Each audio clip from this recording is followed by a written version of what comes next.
Ibu, Bapak, Saudari, Saudara, rekan-rekan muda, dan adik-adik sekalian, dimanapun kalian berada, bertemu kembali dengan saya, Romo Tino SSCC, di dalam catatan pesiarah. Hai anakku, imanmu telah menyelamatkan engkau. Pergilah dengan selamat dan sembuhlah dari penyakitmu. Iman membuat kita disembuhkan dan dipulihkan. Dan jangan biarkan ketakutan merajai hidup kita dan membuat kita enggan untuk berada pada kebenarannya. Sebelum kita mendengarkan permenungan dari catatan pesiarah, marilah kita membuat tanda kemenangan Kristus. Dalam nama Bapa dan Putera dan Roh Kudus. Amin. Tuhan Allah, Engkau mengangkat Imam Santo Yohanes Bosco sebagai ayah dan guru bagi kaum muda. Berilah kepada kami berkat-Mu yang membakar semangat kami untuk senantiasa berani hidup dengan semangat yang sama, sehingga kami Kau mampukan dan Kau layakkan untuk menjadi saksi-Mu, tidak hanya di dalam kata-kata, tetapi di dalam cara hidup kami, sebagai seorang yang mengenal-Mu dan beriman. Ibu, Bapak, Saudari, Saudara, rekan-rekan muda, dan adik-adik sekalian yang terkasih, di dalam bacaan pertama pada hari ini, dari surat kepada orang Ibrani, kita diingatkan sebagai orang beriman yang mengenal Tuhan Yesus, yang mengimani cara hidup yang diteladankan oleh Tuhan Yesus kepada para murid-Nya dan diwariskan kepada kita semua. Kita diajak, mari kita berlari dengan tabah hati dalam perlombaan yang diwajibkan kepada kita. Hidup yang seperti apa yang diwajibkan kepada Anda, saya, serta kita semua sebagai seorang pengikut Kristus, sebagai orang yang mengaku diri mengenal Allah, yaitu hidup di dalam iman yang tepat dan benar. Berani untuk meninggalkan semua beban dan dosa. Tentu ada ketakutan ketika kita mulai mengakuinya.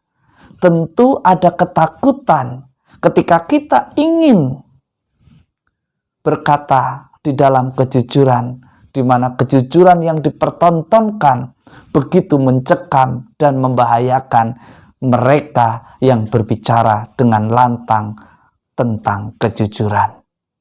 Tetapi sebagai orang yang mengenal Tuhan, sebagai orang yang beriman, jangan mau kita pun menjadi takut untuk berkata di dalam kebenaran.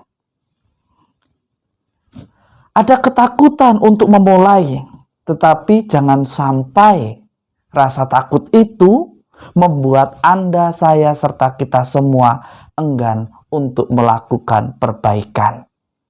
Ada takut karena takut kehilangan rasa nyaman. Takut karena kehilangan rasa yang selalu didambakan dan dirindukan. Takut untuk memperbaiki karena takut dicaci maki. Tetapi lihatlah seorang perempuan yang dengan imannya hanya menjamah jubah Yesus, ia dipulihkan dan disembuhkan. Bahkan Yesus mengatakan kepada perempuan itu, "Hai anakku, imanmu telah menyelamatkan engkau. Pergilah dengan selamat dan sembuhlah dari penyakitmu." Apa yang menyembuhkan? Yaitu niat. Tidak hanya berhenti pada niat. Ia berusaha untuk mewujudkannya agar ia mendapatkan apa yang menjadi impian. Beriman secara Katolik itu tidak hanya mengatakan aku mengakui bahwa Tuhan itu ada, Tuhan itu menyertai dan setia kepada kita. Tetapi bagaimana langkah kita, cara hidup kita setelah kita diangkat menjadi anak-anak Allah melalui sakramen pembaptisan. Apakah kita hanya pandai menyusun kata, membuat status di media sosial kita, tetapi kita takut untuk berkata kejujuran? Kita takut untuk menunjukkan dan menasehati sesuatu yang mulai menyimpang. Apalagi sesuatu yang menyimpang itu menjadi kegemaran atau menjadi kesukaan atau menjadi tradisi, di mana kebenaran menjadi sesuatu yang mahal di dalam suatu komunitas yang biasa melakukan kebohongan. Hari ini Yesus mengingatkan Anda, saya, serta kita semua dengan teladan iman yang diberikan kepada kita semua. Beriman bukan hanya dalam kata-kata, tetapi harus ada niat. Dan niat juga tidak cukup, harus diikuti dengan tindakan nyata. Tentu untuk memulai sesuatu dari yang tidak baik menjadi baik adalah sesuatu yang menakutkan. Ketika kita mulai berkata jujur, mungkin kita akan dibenci, difitnah, bahkan dicaci maki dan dihakimi. Seolah-olah kita adalah orang yang tidak layak untuk hidup dan berada di antara sesama kita.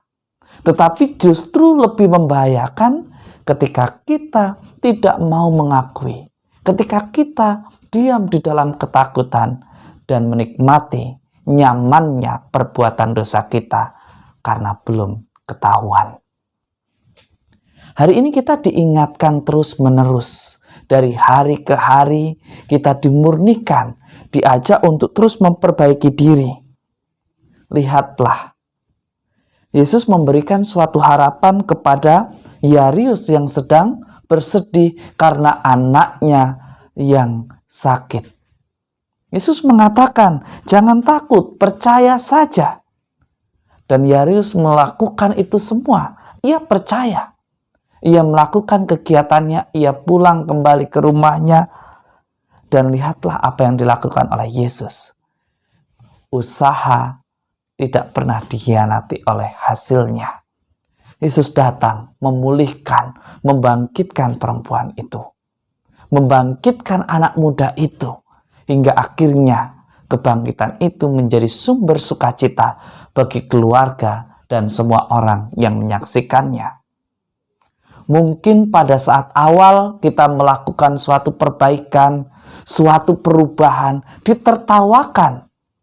Bahkan mungkin ada yang mengatakan, akankah lahir atau hadir sesuatu yang positif dari mereka yang pernah melakukan kesalahan? Lihatlah, Yesus memberikan contoh kepada kita. Berkat, mukjizat, sukacita terjadi karena adanya usaha, niat dari mereka yang berada di dalam kegelapan, meninggalkan kegelapan itu menuju kepada terang. Dan mereka yang ada di dalam terang tidak menghakimi, tetapi membuka tangan, membantu, dan juga menunjukkan jalan yang benar. Beranikah kita berlari dengan rendah hati, dengan keterbukaan, tidak menuduh, tidak menghakimi atau memberitakan sesuatu yang buruk, tetapi berkaca, melihat apa yang perlu diperbaiki, karena hanya cerminlah yang menunjukkan secara nyata, jujur, siapa kita yang sebenarnya. Tetapi ketika kita melihat siapa kita yang sebenarnya, beranikah kita untuk senantiasa memperbaiki? Jangan takut untuk berubah. Jangan takut untuk menuju kepada kebaikan. Meskipun kita akan mengawali dengan suatu penderitaan karena mungkin diremehkan, karena mungkin dihakimi, karena mungkin dijauhi.